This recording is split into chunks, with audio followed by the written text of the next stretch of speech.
ఈరోజే ఎవరితో మన టీం అందరితో మాట్లాడుతూ పర్లేదా ఈరోజు సక్సెస్ ఈవెంట్ కొంచెం సిచ్యువేషన్ సెన్సిటివ్గా ఉంది కదా అని అడిగినప్పుడు నాకు ఇమీడియట్గా అనిపించింది ఏంటంటే ఇలాంటి అంటే వాళ్ళు సిచ్యువేషన్ సెన్సిటివ్ ఉండటం అంటే అవతల వాళ్ళు మనతో ఏదో మనకు ఒక ప్రాబ్లం క్రియేట్ చేయాలని ట్రై చేశారు. ఆ ట్రై చేసిన దానికి మన వాళ్ళు మన ఇండియన్ ఆర్మీ చాలా పద్ధతిగా ఫోకస్డ్గా డిగ్నిఫైడ్గా వాళ్ళకి తిరిగిచ్చింది కదా. అదొక అంటే వాళ్ళు చేసిన ఒక దాని వల్ల ఒక ఇండియాలో ఒక పార్ట్లో ఒక సినిమా సక్సెస్ ఈవెంట్ క్యాన్సిల్ అయిందన్న సాటిస్ఫాక్షన్ కూడా వాళ్ళకి ఇవ్వకూడదు మనం.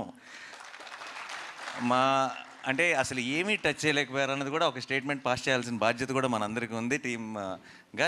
Let's celebrate, let's say our salute to the Indian army, Indian navy and you know అందరికీ ఆ ఫ్రంట్ లైన్స్లో ఉండి ఫైట్ చేస్తున్న వాళ్ళందరికీ మన ట్రిబ్యూట్, మనం రెస్పెక్ట్ పే చేసుకుందాం. అండ్ దట్స్ ఆల్సో బ్రహ్మాండమైన ఒక ఆపర్చునిటీ అని చెప్పి ఈరోజు ఈవెంట్ని యాజ్ ఇట్ ఈస్గా ప్లాన్ చేయడం జరిగింది, ముందు ప్లాన్ ప్రకారమే.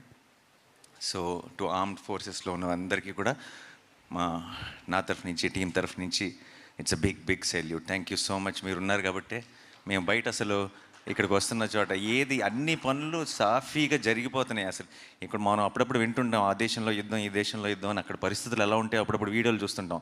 మన దేశం అంతా యాజ్ ఇట్ ఈస్గా ఫంక్షన్ అవుతుందంటే దానికి కారణం ఇండియన్ ఆర్మీ అండ్ వాళ్ళందరికీ మన సైడ్ నుంచి బిగ్ సెల్యూట్.